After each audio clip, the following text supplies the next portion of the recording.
আজকের পর্বের শুরুটা খুব সাধারণ। বাড়িতে কোনো চিৎকার নেই, কোনো বড় তর্ক নেই, কিন্তু এই নীরবতাই যেন সবচেয়ে ভারী।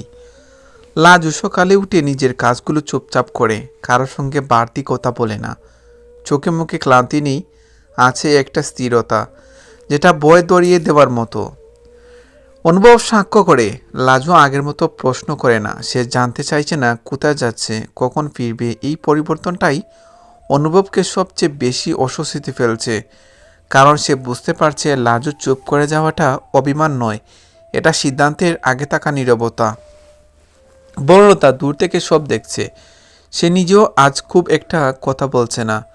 একসময় যিনি পরিস্থিতি নিয়ন্ত্রণে রাখতেন, আজ তিনি নিজেই অনিশ্চিত।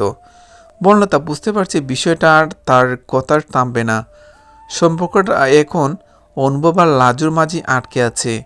লাজু একা বসে পুরনো দিনের কথা মনে করে। সে ভাবে, কবে থেকে সব কিছু এমন হয়ে গেল। সে তো কখনো কিছু জোর করে চায়নি, শুধু সম্মান আর স্পষ্টতা চেয়েছিল। কিন্তু দিনের পর দিন অনুভবের নীরবতা, সিদ্ধান্তহীনতা তাকে ভিতর থেকে ক্লান্তি করে তুলছে। অনুভব নিজের কাজের জায়গায় গিয়েও মন বসাতে পারছে না। বারবার লাজুর মুখটা চোখের সামনে ভেসে উঠছে। সে বুঝতে পারছে সমস্যা বাইরে কিছু না, সমস্যা তার নিজের ভেতরেই। সে কাউকে কষ্ট দিতে চায়নি, কিন্তু তার চুপ করে থাকাটাই সবচেয়ে বেশি কষ্ট দিয়েছে। বাড়িতে ফিরে অনুভব দেখে লাজু আগের মতো তার জন্য কিছু রেখে যায়নি। ছোট্ট এই বিষয়টাই অনুভবকে নাড়িয়ে দেয়। এতদিন যেটা স্বাভাবিক ছিল আজ সেটা নেই। তখনই সে বুঝতে পারে লাজু আস্তে আস্তে নিজেকে গুটিয়ে নিচ্ছে। বর্ণতা লাজুর সঙ্গে কথা বলতে চায়, কিন্তু লাজু খুব শান্তভাবে বলে সে কোনো অভিযোগ করতে চায় না। সে শুধু জানতে চায় এই সম্পর্কের ভবিষ্যৎ আদৌ আছে কিনা।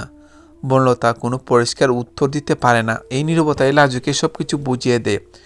রাতে অনুভব আর লাজু একই ঘরে থাকলেও দুজনের মধ্যে দূরত্ব স্পষ্ট। কোনো ঝগড়া নেই, কোনো কান্না নেই, শুধু কথা না বলা। অনুভব বারবার কিছু বলতে চায়, কিন্তু সাহস পায় না, কারণ সে জানে এবার বলা মানে সিদ্ধান্ত। লাজু মনে মনে ঠিক করে ফেলে সে আর নিজেকে প্রমাণ করার চেষ্টা করবে না। যদি অনুভব তাকে সত্যি চায় তাহলে সেটা কথায় নয়, সিদ্ধান্তে আসবে। আর যদি না চায় তাহলে সে নিজেই সরে যাবে শান্তভাবে। পরের দিন সকালে লাজু খুব স্বাভাবিকভাবে সবার সঙ্গে কথা বলে, কিন্তু অনুভব বুঝতে পারে এই স্বাভাবিকতার আড়ালেই সবচেয়ে বড় পরিবর্তন লুকিয়ে আছে। লাজু আর অপেক্ষায় নেই। দিন শেষে অনুভব একা বসে নিজের জীবনটা নতুন করে ভাবতে শুরু করে।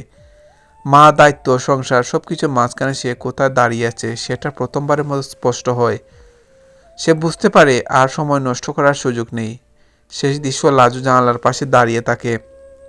তার চোখে জল নেই, আছে দৃঢ়তা। অনুভব দূর থেকে তাকিয়ে থাকে। দুজনের মাঝখানে অনেক কথা জমে আছে, কিন্তু আজও কেউ কিছু বলে না।